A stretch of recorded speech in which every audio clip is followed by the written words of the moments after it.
Hey, I finally got to use my carved rolling pin with these Dutch Speculaas. Let's see what's cooking. It's time for Yo-Yo Max 12. Hello everyone. First thing I'm going to tell you is that I'm making a half recipe on your screen, but I'm going to describe the full recipe ingredients, and that's what's be in the description box. That is a cup of butter and a cup of brown sugar that you're going to cream together. Add 2 eggs, and my butter was cold, so it didn't cream very well, but I just blended a little extra more at this step. Then you're going to add in 2 teaspoons of grated orange zest, half a cup of finely ground almonds, blend that together, and now we'll add a tablespoon of molasses. Now add in a teaspoon of baking powder, and this little container here has a half teaspoon ground nutmeg, half teaspoon ground cloves, and 1/4 teaspoon of white pepper. In here is 1/4 teaspoon of ground ginger and a 1/4 teaspoon of ground cardamom. And then blend that together. And finally blend in 3 1/2 cups of all-purpose flour. And this will get thick very fast, so you might have to switch to your hands here or a wooden spoon. Just bring it all together and you have a fairly soft dough.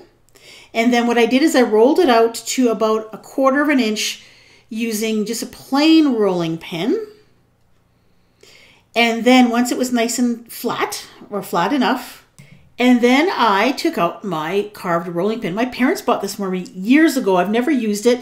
I lightly oiled it with a little bit of vegetable oil, and when I tried rolling it, it was really sticking, and it was kind of making like kind of stretching the dough out. So I sprayed it really well with cooking spray, and that did the trick.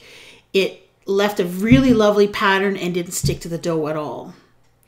So I took a pastry cutter and I just cut along the lines that were already there to make individual cookies.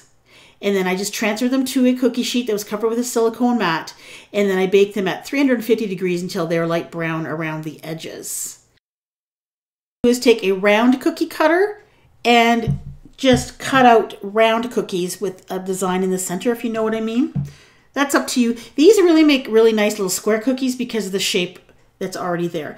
And there they are after they're baked. They don't spread very much. You can see they're just lightly brown around the edges. They are delicious little spiced cookie that are fantastic with a cup of tea. Give them a try. These cookies are going on my Christmas cookie platter this year. If you're interested in finding more cookie ideas, check out this playlist, and thank you for watching.